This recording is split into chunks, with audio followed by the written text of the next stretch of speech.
The Charleston air, thick with the scent of jasmine and sea salt, drifted through the open French doors, carrying a promise of tranquility.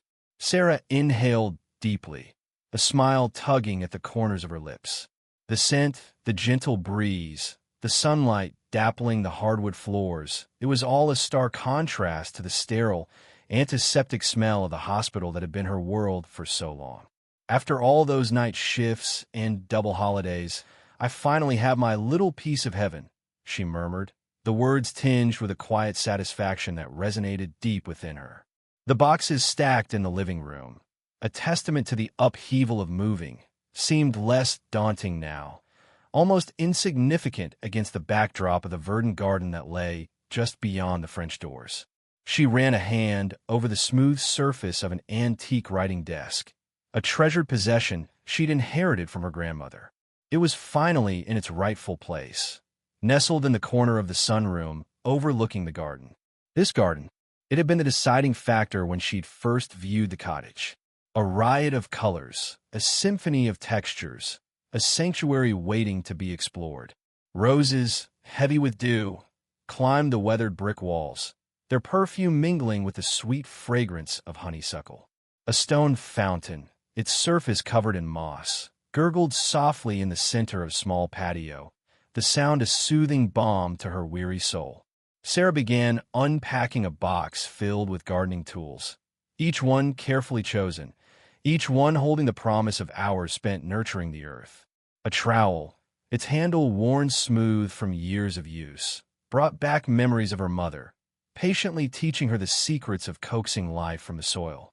A pang of sadness, swift and sharp, pierced through her contentment, but it was quickly replaced by a surge of determination. This garden, this little piece of paradise, would be her tribute, a living testament to the memories she cherished. As she knelt by a bed of lavender, gently loosening the soil around the delicate stems, a flicker of movement in the periphery of her vision caught her attention. Across the low brick wall that separated her property from the grand colonial house next door, a figure stood on the second-floor balcony, watching her. Victoria Harrington. Sarah recognized her from the brief, somewhat awkward introduction at the Homeowners Association meeting a few weeks prior.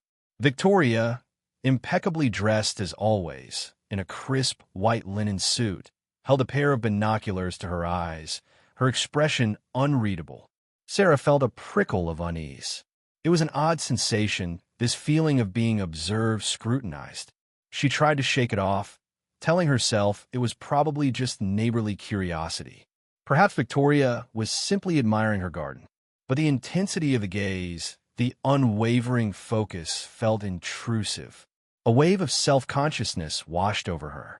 She straightened up, brushing the dirt from her hands. Should she wave? Say hello?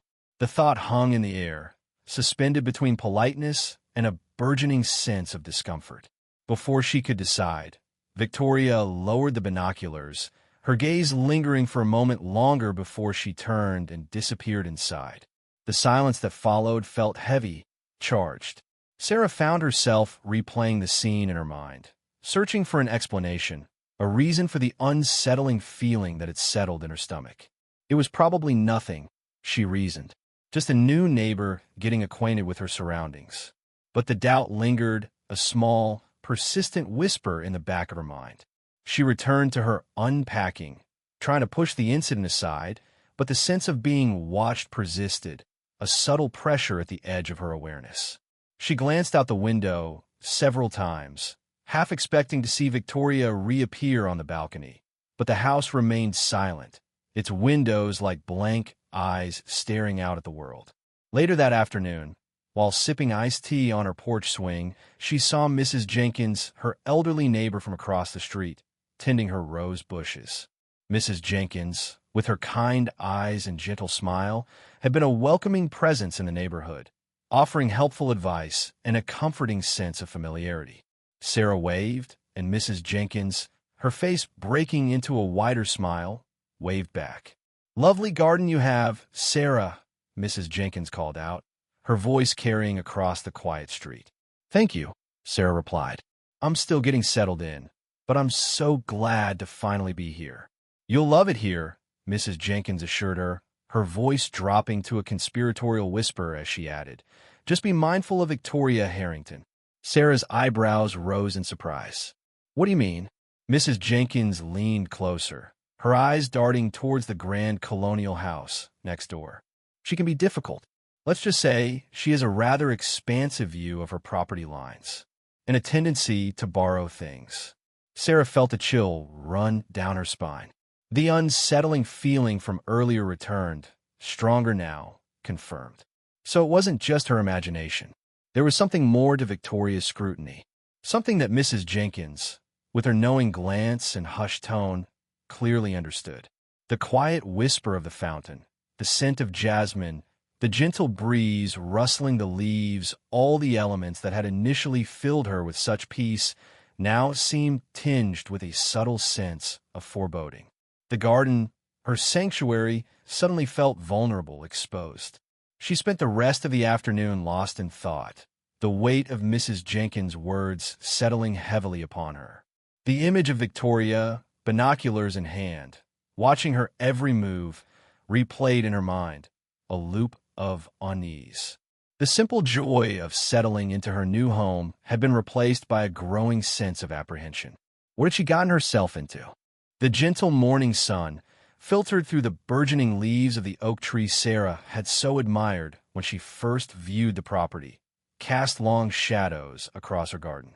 A robin perched on a bird bath, its cheerful song a counterpoint to the quiet unease that settled in Sarah's chest. It had been a week since her initial encounter with Victoria Harrington, a week filled with the fragile peace of avoidance. Sarah had deliberately stayed indoors during the hours she'd previously observed Mrs. Harrington tending her own extravagant rose bushes, a subtle strategy born more of weariness than fear.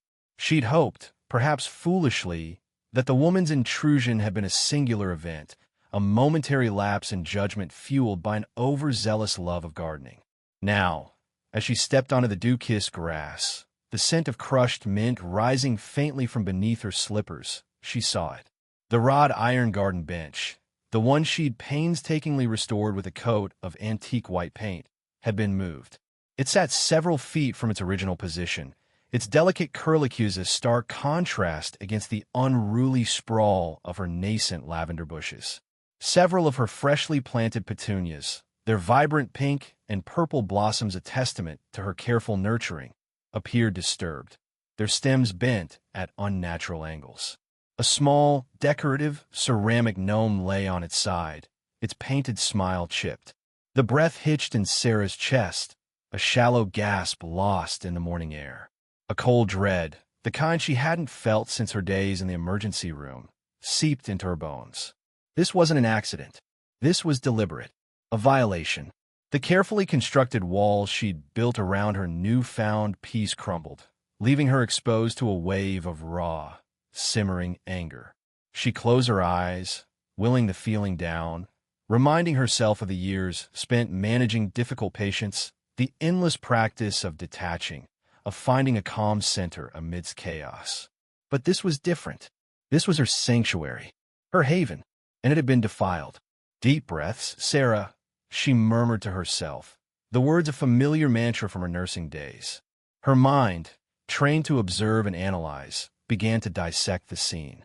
The placement of the bench, the disturbed earth around the petunias, the toppled gnome, each detail a silent accusation. This wasn't the careless blundering of a child. This was a calculated act of aggression. A flicker of doubt, a tiny seed of uncertainty took root in her mind. Could she be overreacting? Was it possible a stray animal, perhaps a mischievous raccoon, was responsible for the disarray? But even as the thought formed, she dismissed it. The heavy iron bench, the precise placement of the damage, it all pointed to a human hand. Victoria Harrington's hand.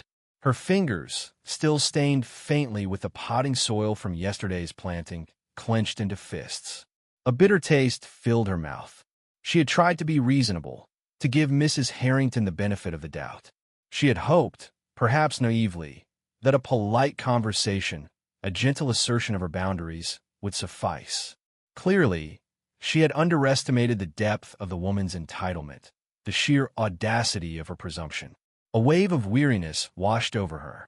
Retirement was supposed to be a time of peace, of quiet reflection, of cultivating her passions. She hadn't bargained for this. This petty war waged on her doorstep. The image of Mrs. Harrington, her imperious gaze, her condescending tone, flashed in Sarah's mind. The woman seemed to operate under the delusion that her wealth and social standing granted her immunity from the rules that governed everyone else. The rules of common decency, of respect for another's property. Sarah turned and walked slowly back towards the house, each step heavy with a growing resolve. The anger, the initial shock, began to coalesce into something harder, something colder. She would not be bullied. She would not be intimidated. She had spent her life caring for others, fighting for their well-being, and she would not hesitate to fight for her own peace. Standing in her kitchen, the morning sun now streaming through the window, painting the checkered tiles in warm hues, Sarah poured herself a cup of tea. The familiar ritual, the comforting warmth of the mug against her palm, did little to soothe the turmoil within. She needed a plan, a strategy to deal with this situation, one that avoided direct confrontation, yet effectively addressed the underlying issue. Confrontation with someone like Victoria Harrington would be like wrestling a pig in mud. You both get dirty, and the pig enjoys it. This called for a different approach. She thought of her friend and former colleague, Mabel. Mabel, with her sharp wit and uncanny ability to see through people's facades, might have some insights.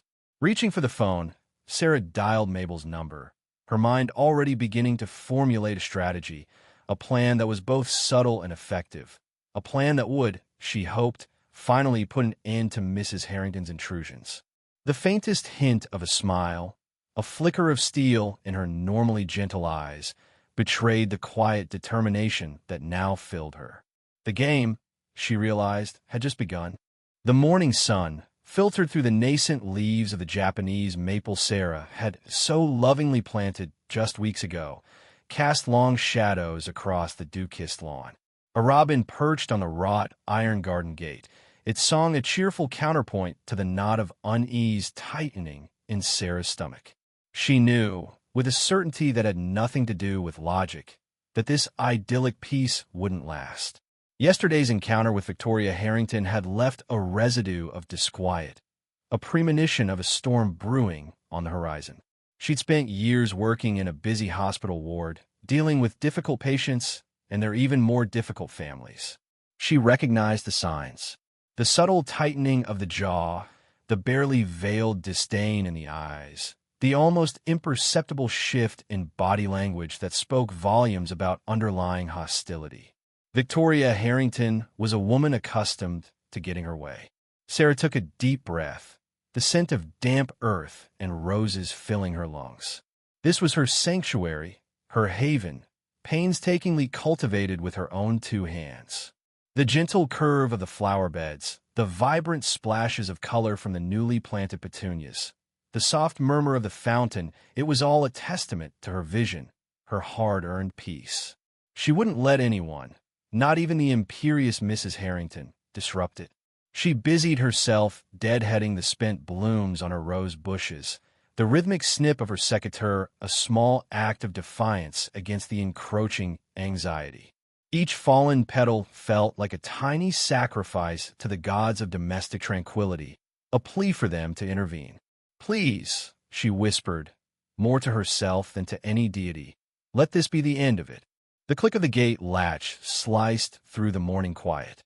Sarah's hand stilled, her heart giving a little lurch. She straightened up slowly, turning to face the inevitable. Victoria Harrington stood at the gate, framed by the climbing jasmine, her expression a mask of cool indifference. She was dressed impeccably, as always, in a crisp white linen suit that seemed to gleam in the sunlight. Sarah couldn't help but notice the expensive handbag dangling from her wrist, the subtle glint of diamonds on her fingers. The woman radiated an aura of wealth and privilege, a silent declaration of her perceived superiority. "Good morning, Mrs. Harrington," Sarah said, forcing a pleasant tone she didn't feel. Her inner voice, however, was less conciliatory. Here we go again. Victoria Harrington didn't acknowledge the greeting. Her gaze swept over the garden, a flicker of something akin to possessiveness in her eyes. "You must be the new owner," she stated, her voice smooth as silk, yet laced with a subtle edge. "Sarah Wilson, isn't it?"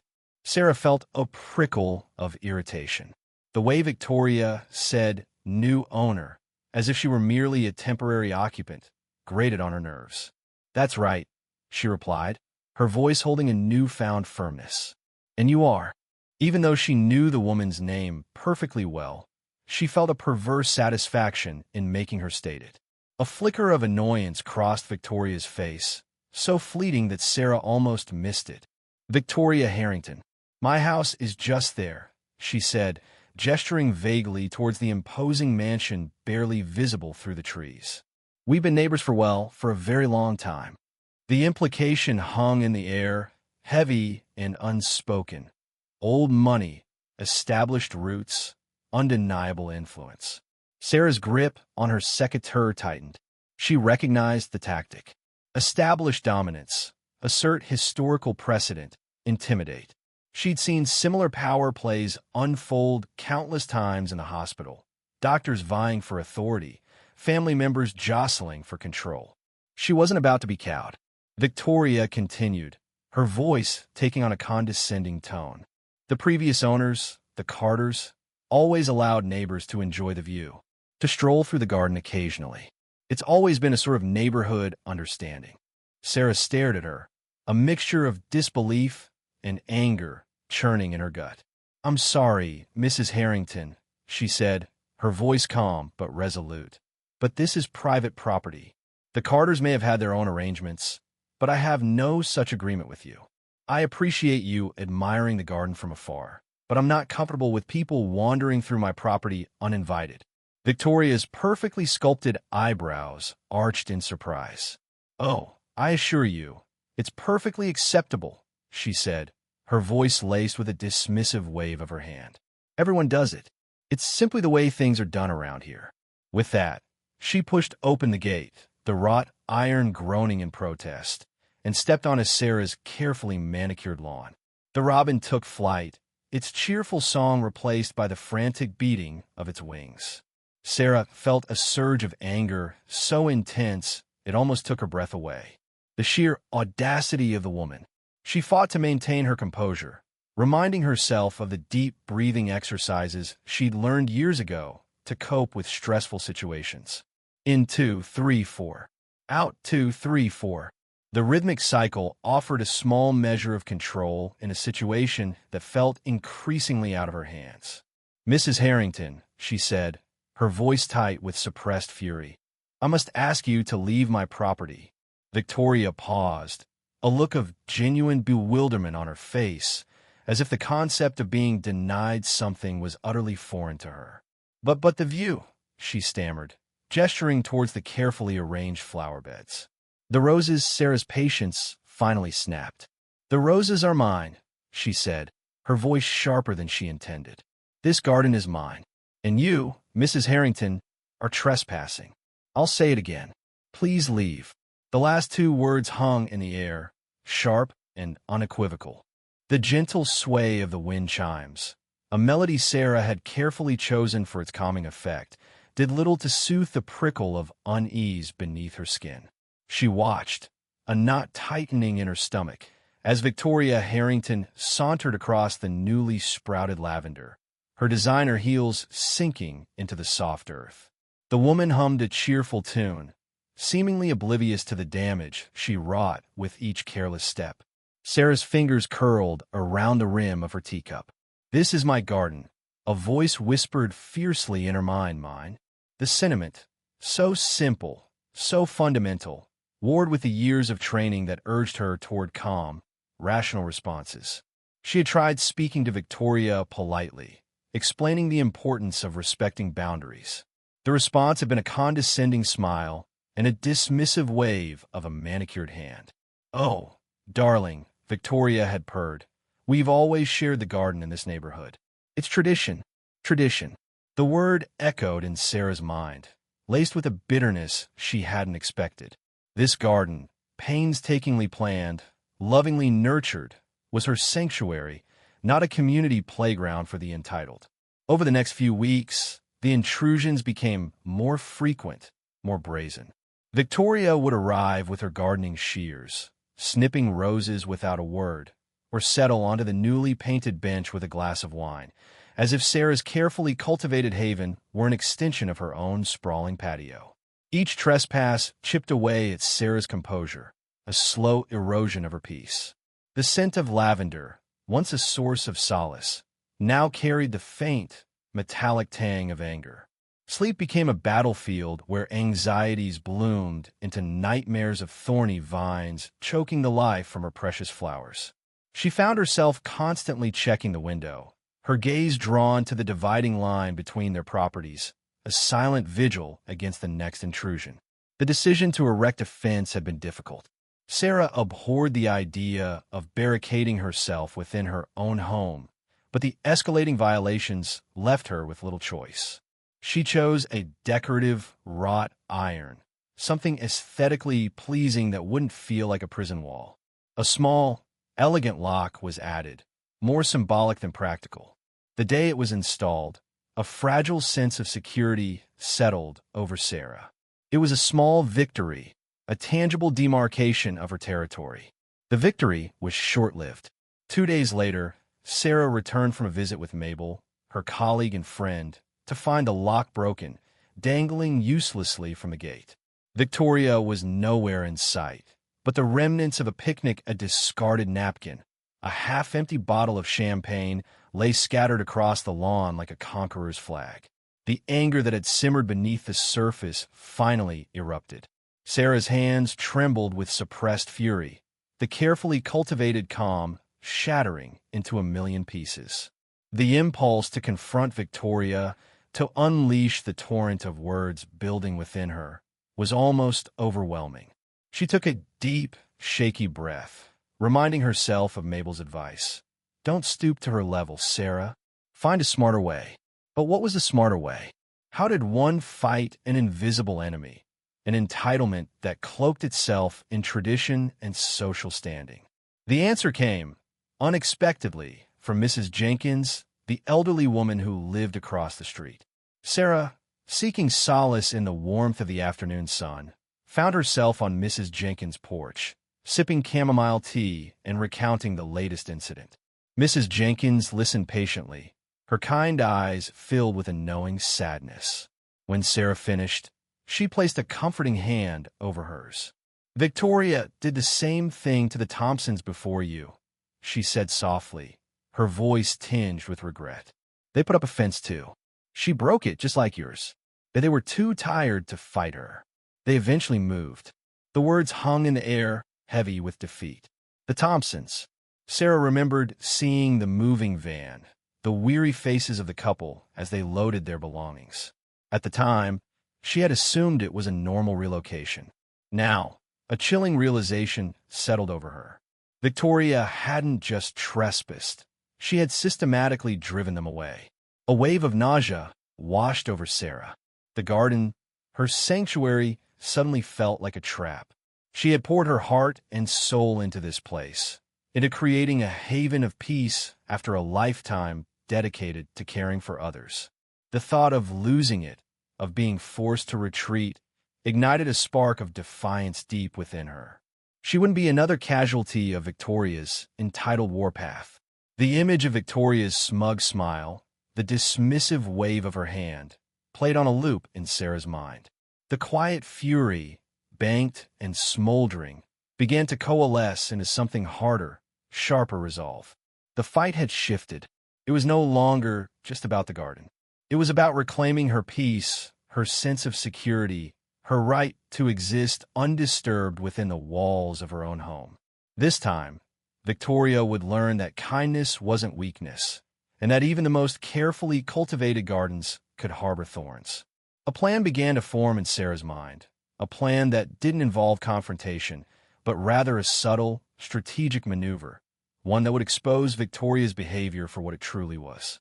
The chamomile tea suddenly tasted bitter, the floral scent replaced by the metallic tang of anticipation. The war for the garden had just begun. The late afternoon sun cast long shadows across the manicured lawns, painting the hydrangeas in hues of lavender and rose. A faint scent of jasmine hung in the air, a delicate counterpoint to the rising tension that tightened Sarah's chest. The clinking of glasses and the murmur of polite conversation drifted from her garden, a discordant symphony against the quiet sanctuary she had envisioned. It had been barely a month since she'd moved in, since she'd finally claimed this small piece of earth as her own, and yet, here they were. Victoria Harrington, draped in a floral print dress that somehow managed to be both flamboyant and condescending, held court amidst a gaggle of women, their laughter echoing off Sarah's carefully pruned rose bushes. Each tinkling chime of crystal against porcelain felt like a tiny hammer blow against Sarah's sense of peace. She tried. She genuinely tried the neighborly approach, the polite requests. But Victoria had simply smiled, a tight, brittle smile that didn't reach her eyes, and continued her incursions as if Sarah's words were mere wisps of wind. Taking a deep breath, Sarah reminded herself of all the difficult patients she had faced during her long career as a nurse. This, she told herself, was just another form of stubborn resistance, a refusal to acknowledge boundaries. She smoothed down the front of her simple linen dress, the fabric cool against her palms, a small comfort in the rising heat of her indignation. It was time to administer a different kind of medicine. As Sarah approached the group, a strange mix of apprehension and resolve churned within her. Part of her still hoped for a reasonable conversation, a flicker of understanding in Victoria's eyes. But another part, a deeper, more pragmatic part, braced for the inevitable resistance. She stopped just outside the circle of women, her presence finally registering in their periphery. Victoria turned, her smile fading as she took in Sarah's figure. "Sarah," she said, her voice laced with a saccharine sweetness that felt more like a weapon than a greeting. "Isn't this a lovely afternoon?" She gestured vaguely at the garden, as if it were an extension of her own property. "Victoria," Sarah replied, keeping her voice level, fighting the urge to let her frustration bleed into her tone. "I've asked you not to use my garden without permission." The words hung in the air, stark and unwavering. A ripple of unease passed through the assembled women. Some averted their gazes, fiddling with their teacups or studying the intricate patterns of the patio stones. Others, emboldened by Victoria's presence, offered Sarah thin, strained smiles. "Oh, Sarah," Victoria chuckled, a dismissive flick of her wrist. "This garden has been a neighborhood joy spot for decades. We've always gathered here." The casual disregard for Sarah's ownership, the sheer audacity of the claim, sent a wave of anger washing over Sarah. It was a blatant rewriting of history, a fabrication designed to undermine her claim. "With all due respect, Victoria," Sarah said, her voice now edged with steel, "the previous owner may have allowed such gatherings, but I haven't. This is my property now, and I'd appreciate it if you respected my boundaries." Her heart hammered against her ribs, a frantic drumbeat against the forced calmness of her demeanor. She could feel the weight of their gazes, the silent judgment, the unspoken alliances.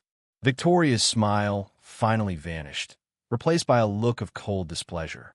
"Really, Sarah," she began, her voice dripping with condescension, "you're making such a fuss over nothing.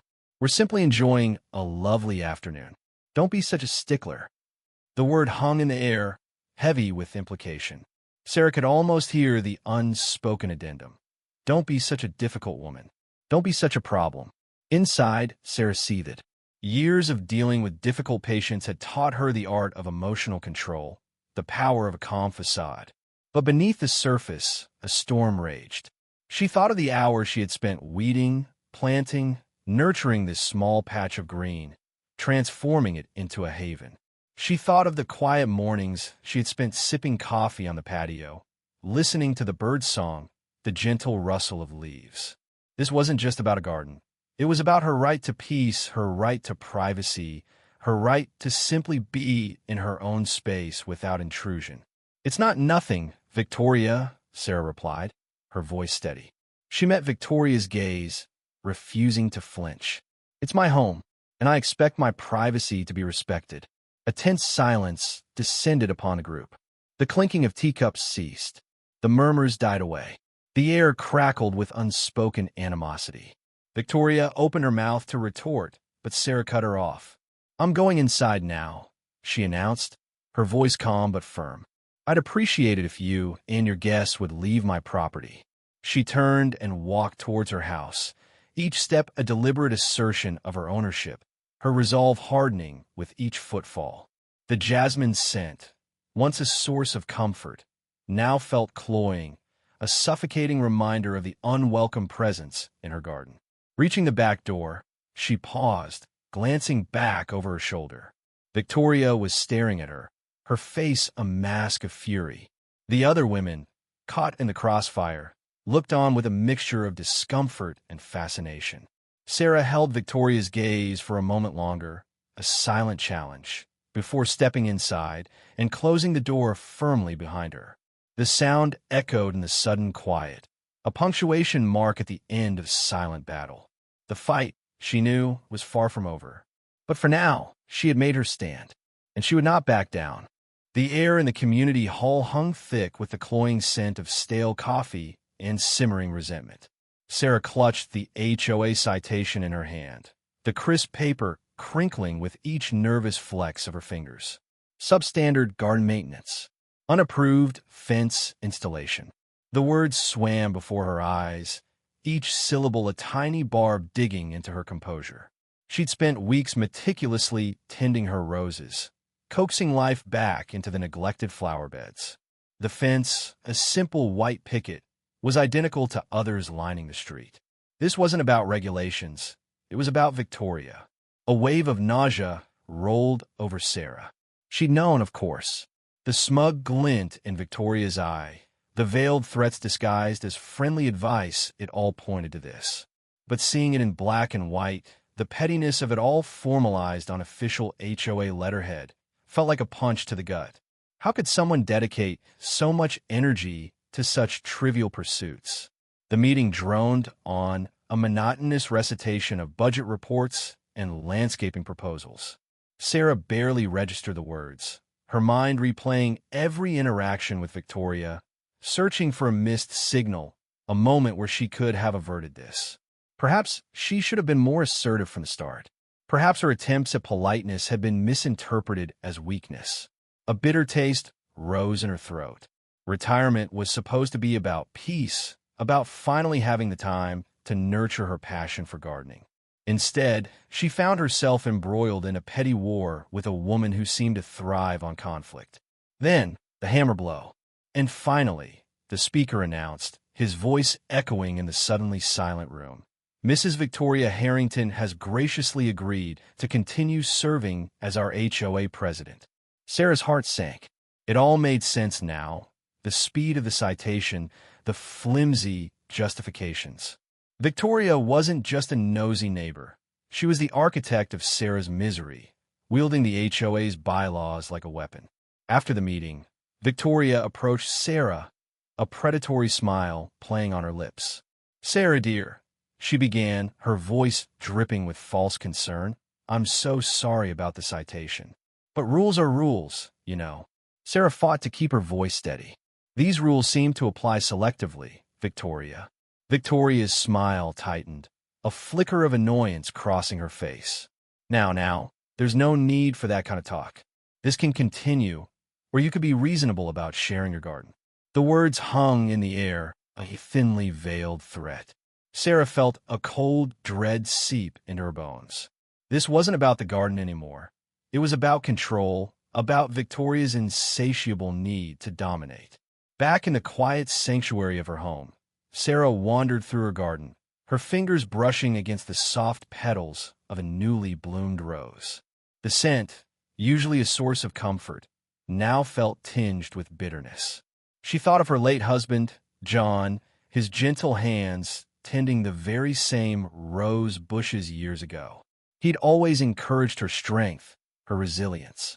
"Don't let anyone dim your light, Sarah," he'd often say. A wave of grief washed over her, followed by a surge of defiance. John wouldn't want her to cower before Victoria's bullying. He'd want her to fight, to protect the space they'd created together.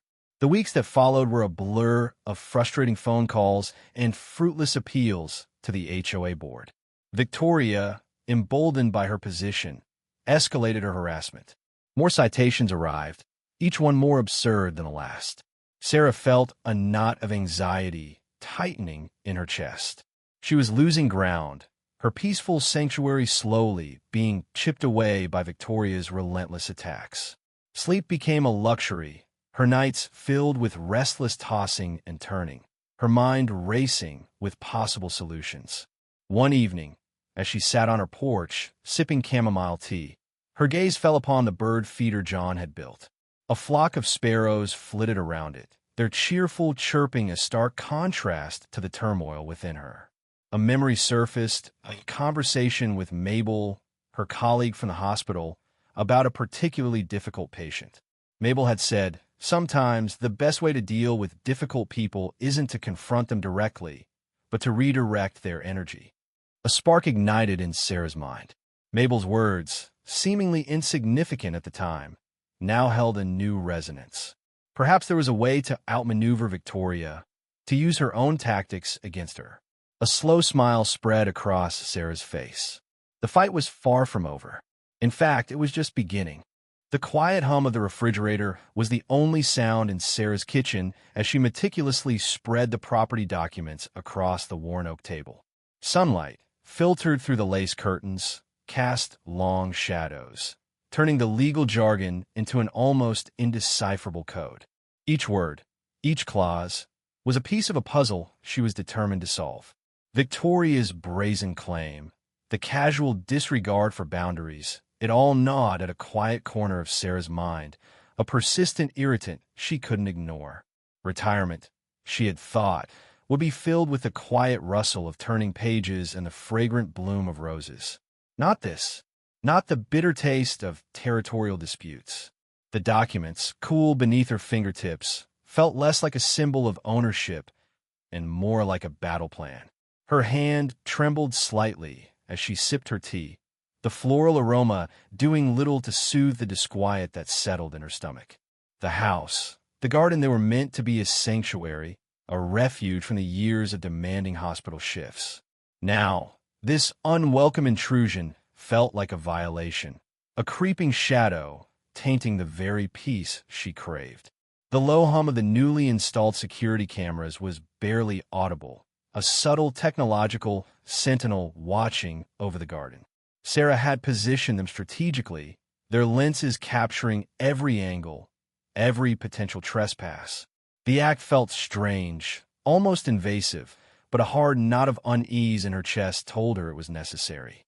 She was not a naturally suspicious person, years of nursing having instilled in her a fundamental belief in the good in people. But Victoria's insistent encroachment had eroded that belief, replacing it with a growing sense of foreboding. As she reviewed the footage on her laptop, the digital clock ticking silently in the corner of the screen, the mundane activities of the garden, the fluttering of birds, the sway of branches in the breeze, took on a new layer of meaning. Each frame was a potential clue, each shadow a potential threat. The rhythmic click of the mouse echoed in the quiet of the room as Sarah scrolled through the recordings.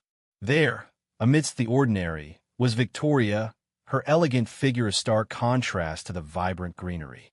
The camera, emotionless and observant, captured the subtle curl of her lip, the dismissive wave of her hand as she directed the gardener to prune Sarah's rose bushes.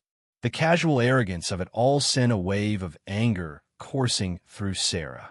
It wasn't merely about the roses. It was about the blatant disregard, the assumption of entitlement. She's planning something specific. Mabel's voice cut through Sarah's thoughts, her words ringing with a certainty that Sarah herself hadn't yet grasped. Mabel, her colleague from the hospital, her friend, confidant, and voice of reason, sat across from her, a steaming mug of coffee cradled in her hands. Sarah had poured out her frustrations, the mounting evidence of Victoria's intrusions playing out on the laptop screen. "What makes you say that?" Sarah asked, her voice barely a whisper the tension coiling tight in her chest. She looked at Mabel, her face etched with a concern that mirrored her own. The digital images on the screen blurred slightly as Sarah blinked back the sudden sting of tears. This wasn't how retirement was supposed to be.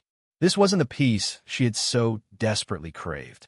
The way she's directing the gardener, the specific area she focuses on, it's too deliberate, too orchestrated, Mabel replied, her gaze fixed on the screen, her brows furrowed in concentration. It's like she's setting a stage.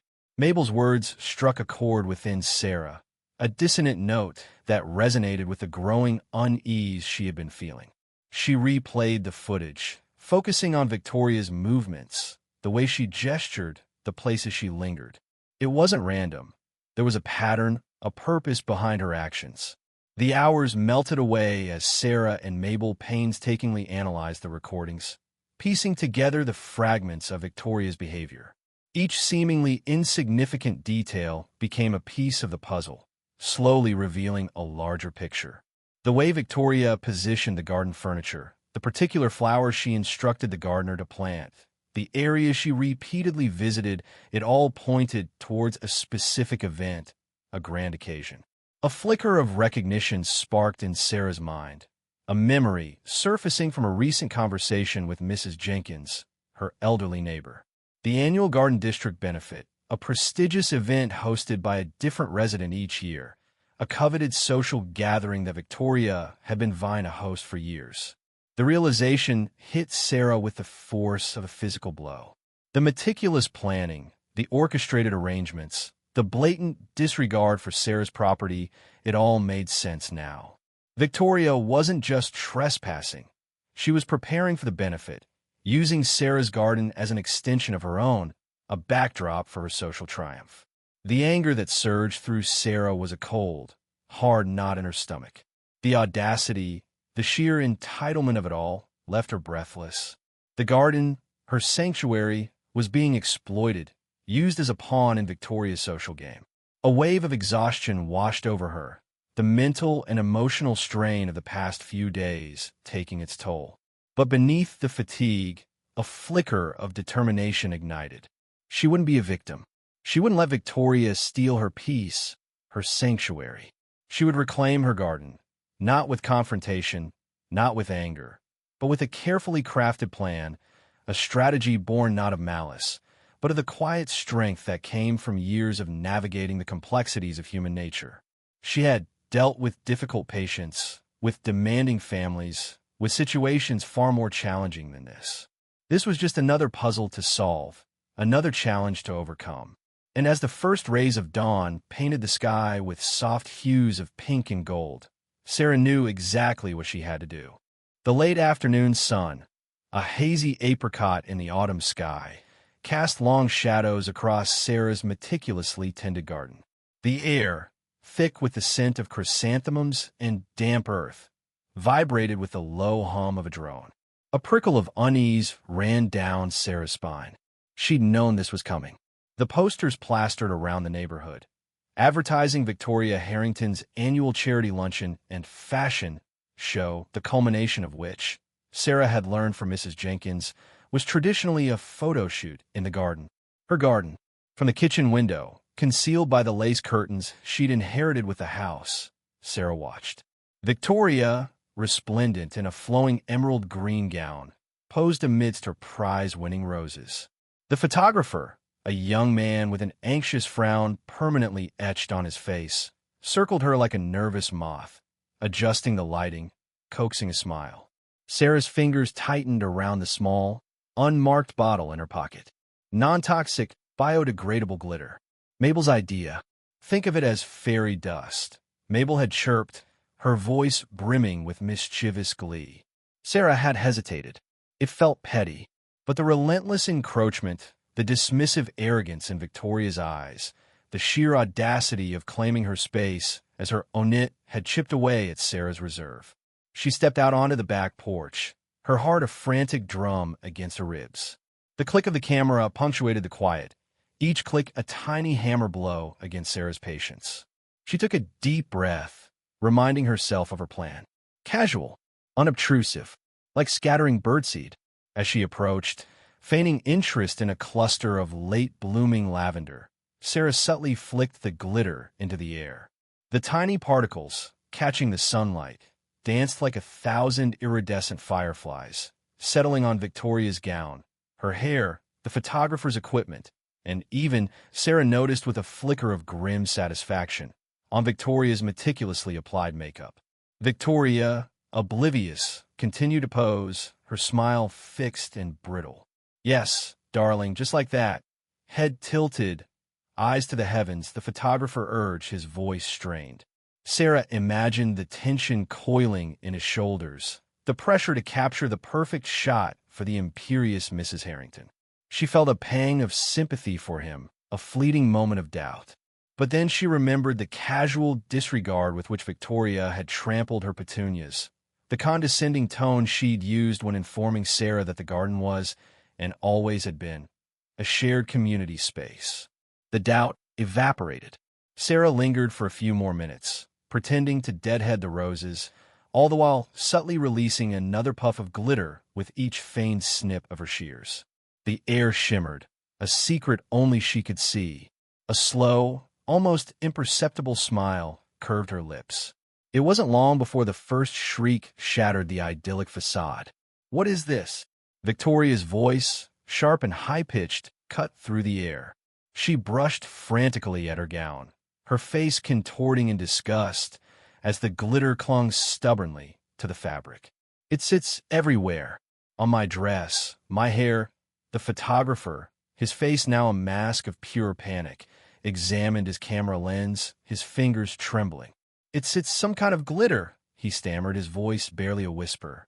Victoria's eyes, wide with disbelief and fury, locked on Sarah. "She planned this," she hissed, her voice laced with venom. "She knows exactly what today is. She knows this will ruin everything." Sarah met her gaze, her own expression carefully neutral. "Ruin what, Victoria?" she asked, her voice soft, almost gentle. "A photo shoot? In my garden?" Inwardly, a wave of calm washed over her, a quiet sense of triumph. She had reclaimed her space, not with anger or confrontation, but with a touch of glitter and a dash of ingenuity. The photographer, looking increasingly distraught, began wiping down his equipment, muttering apologies under his breath. Victoria, however, remained rooted to the spot, her eyes blazing with a mixture of humiliation and rage. The glitter, clinging to her like a second skin, sparkled in the waning sunlight, a silent testament to her thwarted ambition. Sarah allowed herself a small, private smile.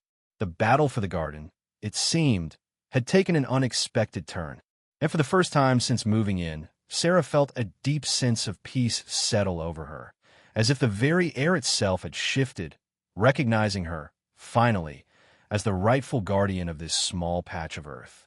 The scent of chrysanthemums, no longer tinged with anxiety, filled her lungs, sweet and pure. She knew, with a certainty that settled deep in her bones, that she was home. The air in the community hall crackled with a strange mix of anticipation and resentment. Folding chairs scraped against the linoleum floor, a discordant symphony accompanying the hushed whispers that rippled through the room. Sarah could feel the weight of gazes, some curious, some openly hostile, pressing against her like a physical force.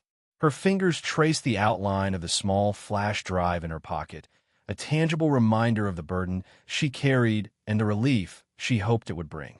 Victoria Harrington sat regally in the front row, her expression a mask of icy composure. But Sarah noticed the subtle twitch in her jaw, a flicker of unease that mirrored the fluttering in her own chest.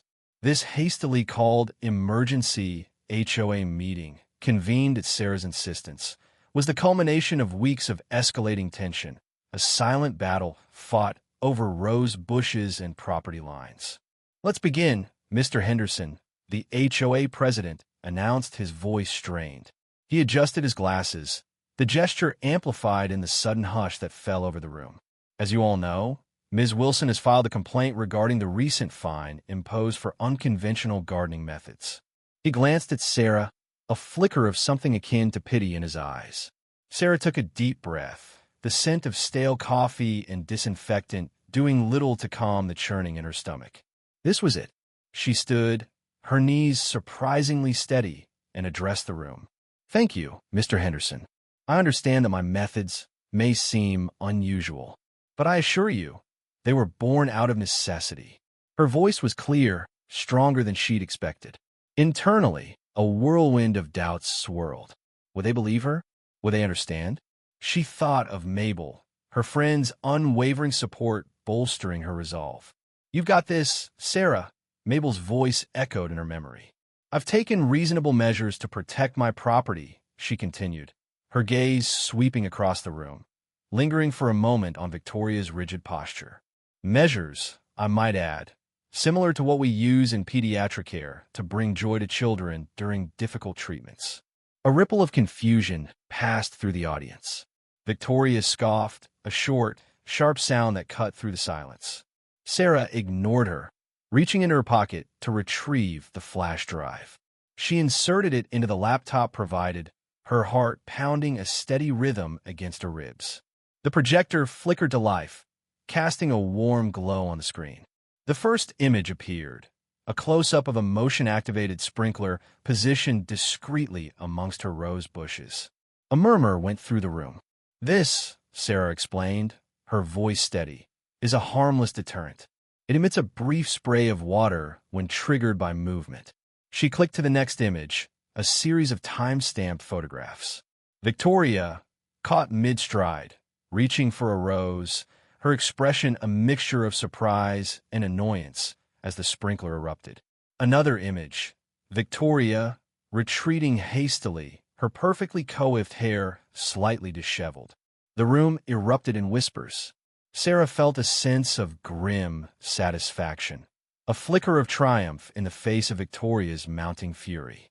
This is for every stolen rose, every condescending remark, every trespass, she thought, her grip tightening on the podium. She continued, clicking through more images, each one a carefully documented instance of Victoria's intrusions. The whispers intensified, morphing into open gasps and incredulous murmurs. Victoria's carefully constructed facade began to crumble. Her face flushed crimson, her eyes blazing with indignation. She opened her mouth to speak, but Sarah cut her off.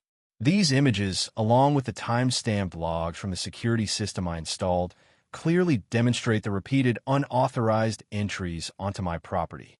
Sarah paused, letting the weight of the evidence sink in. She could almost taste the shift in the room's atmosphere, the collective realization of Victoria's deception. The air, once thick with animosity towards her, now seemed to carry a current of something else entirely understanding, perhaps even a touch of sympathy. Mr. Henderson cleared his throat, his expression a mixture of bewilderment and dawning comprehension. He turned to Victoria, his voice laced with a newfound authority. "Mrs. Harrington, do you have anything to say in response to this evidence?"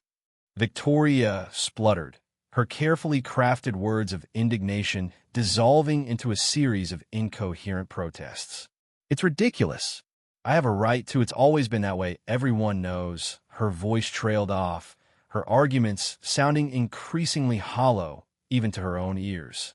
The HOA members, once swayed by her social standing and forceful personality, now exchanged uneasy glances. The evidence was undeniable, the truth starkly illuminated. The meeting concluded with a swift and decisive vote. The fine against Sarah was rescinded, and a stern reminder was issued to all residents regarding the importance of respecting property boundaries. As Sarah gathered her things, a wave of exhaustion washed over her, but it was tempered by a profound sense of relief. The battle was won. Her garden, her sanctuary, was finally safe. Mrs. Jenkins, her kind elderly neighbor, approached, her eyes twinkling. "Well done, Sarah," she whispered, a warm smile gracing her lips. "I knew you'd find a way." Sarah returned the smile, a genuine, heartfelt expression that reflected the quiet victory she felt within. Later, as she sat on her porch, sipping chamomile tea and watching the sunset paint the sky in hues of orange and pink. A deep sense of peace settled over her. The gentle breeze carried the scent of roses, no longer tainted by the bitterness of conflict, but filled with the sweet fragrance of freedom. She had not only protected her garden, but had also reclaimed something far more precious: the tranquility of her own space, the simple joy of being home. The shadows lengthened across her lawn, and in the gathering dusk, she could almost hear the faint whisper of the wind, a gentle lullaby that seemed to echo the quiet strength she had discovered within herself. The late afternoon sun, a benevolent hand, warmed the espaliered roses climbing Sarah's garden wall. Their petals, a delicate blush of apricot and cream, unfurled in the gentle breeze, their fragrance a sweet counterpoint to the earthy scent of the newly turned soil. Sarah, kneeling amongst her burgeoning herb garden, felt a quiet satisfaction bloom within her, mirroring the life that thrived around her. She pinched off a sprig of rosemary, inhaling its pungent aroma, a small ritual of grounding in the present. How much had changed, she mused. Just months ago, this garden had been a battleground, a source of anxiety and frustration. Now it pulsed with a different kind of energy, a shared joy. A shadow fell across the chamomile. Sarah looked up to see Mrs. Jenkins, her face etched with a smile as warm as the afternoon sun. "They've finally put up the for sale sign," Mrs. Jenkins said, her voice a low hum of satisfaction. Her eyes, the pale blue of forget-me-nots, flickered towards the imposing house next door, now bearing the stark white placard that signaled Victoria Harrington's departure. Sarah felt a flicker of something not quite triumph, but a quiet sense of closure. She'd never wished Victoria ill, only peace, the kind that came with respecting boundaries. "It seems surreal," Sarah murmured, more to herself than to Mrs. Jenkins. She'd spent so much time steeling herself against the next intrusion, the next petty act of aggression, that the silence felt almost unsettling. A part of her, a small, stubborn part, still expected the curtain in Victoria's window to twitch, the familiar silhouette to appear at the edge of the lawn. Mrs. Jenkins chuckled, a dry, rustling sound like autumn leaves. "Oh, you'll get used to it, dear. Like a bad tooth finally pulled. The ache might linger, but the relief is profound." She gestured to the group gathered further down the garden path. A mix of ages and faces, all united by a shared purpose. Laughter drifted on the air, interspersed with a gentle murmur of conversation. "This garden hasn't seen such joy in decades," Mrs. Jenkins said, her voice thick with emotion. Sarah's gaze followed Mrs. Jenkins's. A warmth spread through her chest, chasing away the lingering shadows of the past few months. The garden therapy program, born from a need to reclaim her space, had blossomed into something far greater than she could have imagined. It had started small, a few hesitant inquiries after Mabel, her ever-practical friend and colleague, had suggested opening the garden to others. Mabel, with her uncanny ability to see the potential in everything, had pointed out that Sarah's struggle with Victoria had inadvertently highlighted the need for community spaces, places of solace and shared connection. The first session had been nerve-wracking. Sarah, used to the controlled environment of a hospital ward, had felt strangely exposed, vulnerable. But the tentative smiles, the hesitant questions about the different herbs and flowers, had chipped away at her apprehension. She'd found herself sharing not just her knowledge of gardening, but also her own story, her experience of finding solace and strength in the quiet resilience of nature. And as the weeks passed, the garden had transformed. It wasn't just hers anymore. It was a shared sanctuary, a place where stories were whispered and burdens were eased. A young woman, her face etched with weariness, was carefully potting a small lavender plant, her movements precise, almost meditative. A little further on, two elderly gentlemen, their faces etched with the wisdom of years, were discussing the merits of different tomato varieties, their voices a low rumble of companionable disagreement. A teenager, initially sullen and withdrawn, was now animatedly showing a younger child how to identify different types of butterflies flitting amongst the blooms. Sarah's gaze returned to Mrs. Jenkins, who was watching the scene with a quiet satisfaction mirroring her own. "It's remarkable," Sarah whispered, still struggling to fully comprehend the transformation. The garden, once a source of conflict, had become a catalyst for connection. "It's the power of shared experience, dear," Mrs. Jenkins said, her voice soft, "and your willingness to open your heart and your garden to others. It takes a special kind of strength to turn pain into something so beautiful." Sarah looked out at the vibrant tapestry of life that now filled her garden. The scent of blooming jasmine mingled with the laughter of children, creating a symphony of peace and renewal. She hadn't just reclaimed her garden. She had transformed it into something far greater, a testament to the enduring power of community, resilience, and the quiet magic that bloomed when people came together, sharing their stories and finding solace in the shared language of nature. The lingering bitterness of the past few months faded, replaced by a profound sense of gratitude. The fight for her garden had been a struggle, but it had led her to this unexpected blossoming of community and shared joy. And in that moment, surrounded by the vibrant life she had nurtured, Sarah knew that she had truly found her place, not just in her garden, but in the heart of her community. The silence that had initially felt unsettling now resonated with a different kind of peace, the peace of a battle won, not through aggression, but through the quiet, persistent strength of growth and connection. The scent of roses hung heavy in the air, a fragrant promise of more beautiful tomorrows.